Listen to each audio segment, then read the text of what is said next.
গত 5 আগস্ট উত্তরাখণ্ডের উত্তরকাশীর ধরালি গ্রাম এভাবেই মেঘভাঙা বৃষ্টিতে ক্ষতিগ্রস্ত হয়েছিল। আর এবার চামোলি গ্রামে আরও একবার উত্তরকাশীতেই প্রাকৃতিক বিপর্যয়।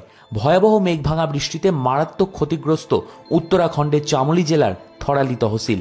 মেঘভাঙা বৃষ্টিতে ভেঙে গিয়েছে একাধিক গুরুত্বপূর্ণ রাস্তাঘাট, গাড়ি ভেসে গিয়েছে বলেও খবর পাওয়া যাচ্ছে। পাহাড়ের ঢাল বেয়ে নেমে আসছে কাদা পাথরের স্রোত। সেই ধ্বংসস্তূপের নিচেই চাপা পড়েছে প্রচুর বাড়িঘর, নিখোঁজ রয়েছেন অনেকে। কিন্তু কেন এই মেঘভাঙা বৃষ্টি? এই মেঘভাঙা বৃষ্টি আসলে কি? কোথায় এর উৎসস্থল? মেঘভাঙা বৃষ্টি আসলে হঠাৎ করে অতি ভারী বৃষ্টি। 100 বর্গ কিলোমিটার এলাকা জুড়ে 1 ঘন্টায় 1000 মিলিমিটার বা তার বেশি বৃষ্টিপাত হলে তাকেই মেঘভাঙা বৃষ্টি বলে। বিশেষজ্ঞদের মতে উত্তরাখণ্ড হিমালয় পর্বতমালার মধ্যে অবস্থিত হওয়ায় সমুদ্রের উষ্ণ ও আর্দ্র বায়ু পাহাড়ে ধাক্কা খেয়ে আটকে ওপরের দিকে উঠে আসে এবং তা দ্রুত শীতল হয়ে ঘনীভূত হয়।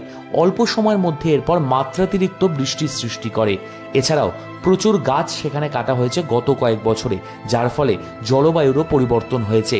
তাই ফ্ল্যাশ ফ্লাড হয়ে প্রচুর কাদাবালি নুড়ি নেমে আসে এবং এলাকাকে ধ্বংস করে দেয়।